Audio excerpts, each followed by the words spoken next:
हिंदी दिवस के शुभ अवसर पर मेरी आप सभी को बहुत बहुत शुभकामनाएं। हमारा देश दुनिया भर में सांस्कृतिक और भाषाई दृष्टि से बहुत समृद्ध है। देश की भाषाई संपन्नता को ध्यान में रखते हुए संविधान निर्माताओं ने भारत के संविधान में भाषाओं के लिए अलग से प्रावधान किया, जिसमें प्रारंभ में 14 भाषाएं रखी गई और अब 8वीं अनुसूची में कुल 22 भाषाएं सम्मिलित हैं। भारत की सभी भाषाएं महत्वपूर्ण हैं। उसका अपना अपना एक समृद्ध इतिहास है और विभिन्न भारतीय भाषाओं के साथ समन्वय स्थापित करते हुए हिंदी ने जनमानस के मन में एक विशेष स्थान भी प्राप्त किया है।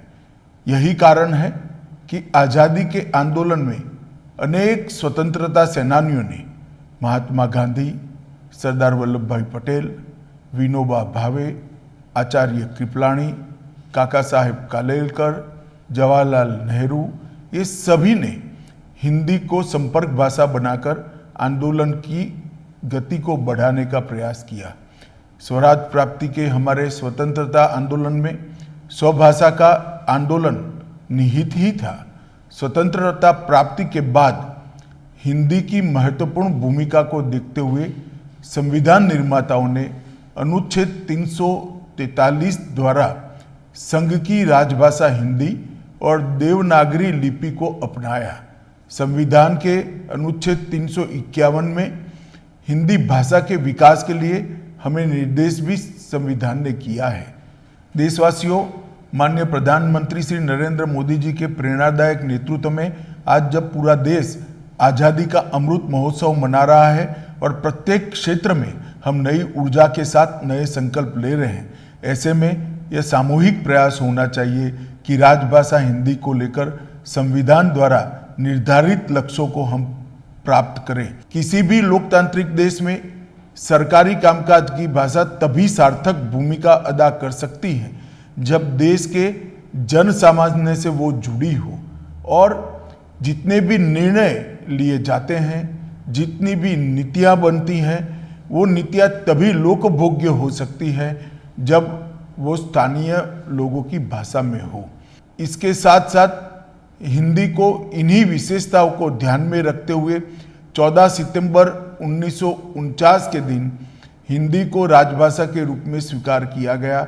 इसके साथ ही राजभाषा हिंदी में आवश्यकता के अनुसार शब्दावली निर्माण, वर्तनी के मानकीकरण किए गए और सरकारी कार्यों में हिंदी को बढ़ावा देने के लिए प्रेरणा प्रोत्साहन की नीति अपनाई गई।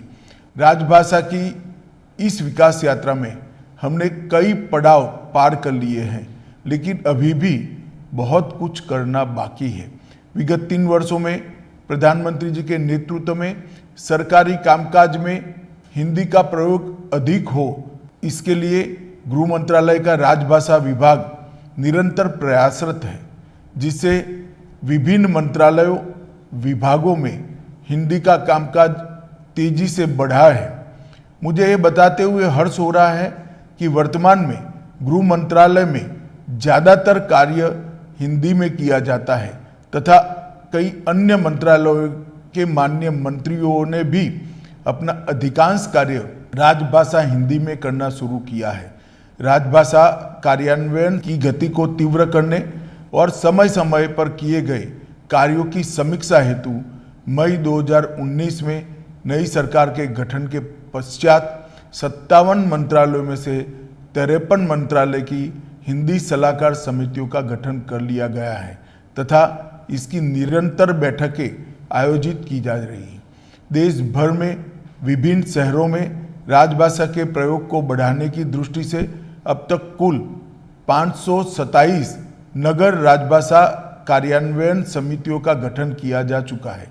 विदेश में लंदन, सिंगापुर, फिजी, दुबई और पोर्ट लुई में भी नगर राजभाषा कार्यान्वयन समिति का गठन किया गया है। राजभाषा कार्यान्वयन को और मजबूत करने की दिशा में संसदीय राजभाषा समिति अपनी सिफारिशों के 11 खंड माननीय राष्ट्रपति जी को प्रस्तुत कर चुकी है।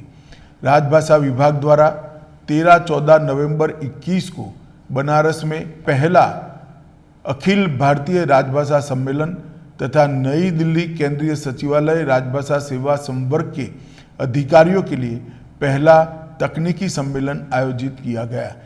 इन कार्यक्रमों से हिंदी प्रेमियों में उत्साह की अपार वृद्धि हुई है।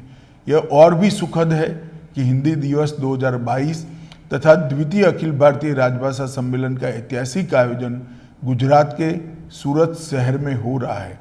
गृह मंत्रालय का राजभाषा विभाग सूचना प्रौद्योगिकी के माध्यम से राजभाषा हिंदी के प्रगामी प्रयोग की दिशा में निरंतर प्रयत्नशील है।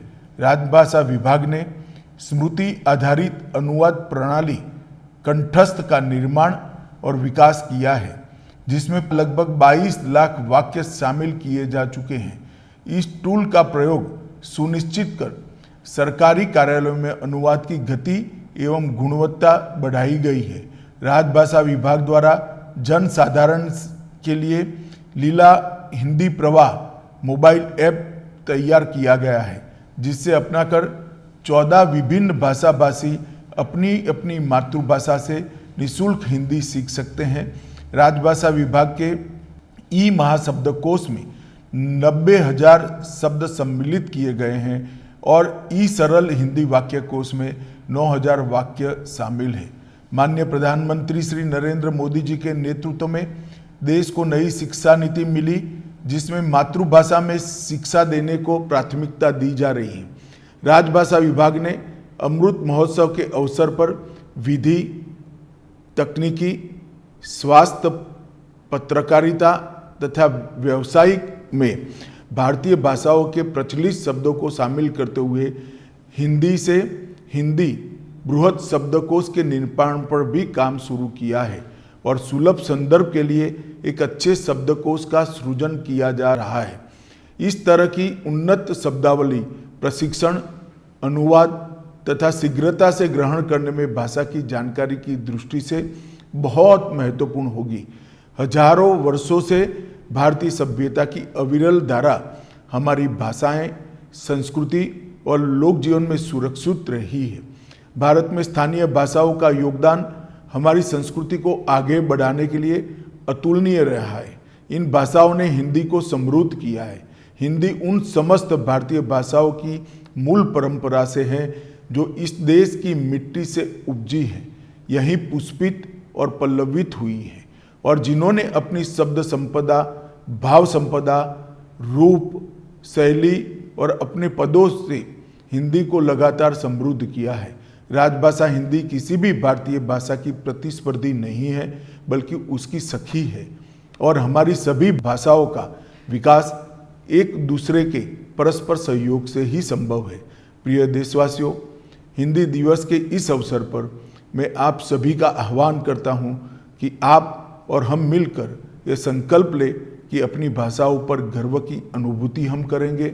माननीय प्रधानमंत्री श्री नरेंद्र मोदी जी देश विदेश के मंचों पर हिंदी में उद्बोधन देते हैं, जिससे सभी हिंदी प्रेमियों में उत्साह का संचार होता है। आज़ादी के 75 वर्ष पूर्ण हो चुके हैं और माननीय प्रधानमंत्री जी के प्रतिभाशाली नेतृत्व में आने वाले 25 वर्षों को देश के अमृत काल के रूप में मनाया जा रहा है। ऐसे में भाषाई समरसता को ध्यान में रखते हुए हिंदी तथा हमारी सभी भारतीय भाषाओं का विकास अत्यंत आवश्यक है। आइए आज संकल्प लें कि दैनिक कार्य में, कार्यालय के कामकाज में अधिक से अधिक काम हिंदी तथा स्थानीय भाषाओं में कर दूसरों के लिए अनुकरणीय उदाहरण प्रस्तुत करें और हमारी युवा पीढ़ी को भी इस रास्ते पर हम ले जाएं। हिंदी दिवस के शुभ अवसर पर आप सभी को पुनः मेरी हार्दिक शुभकामनाएं हैं। वंदे मातरम।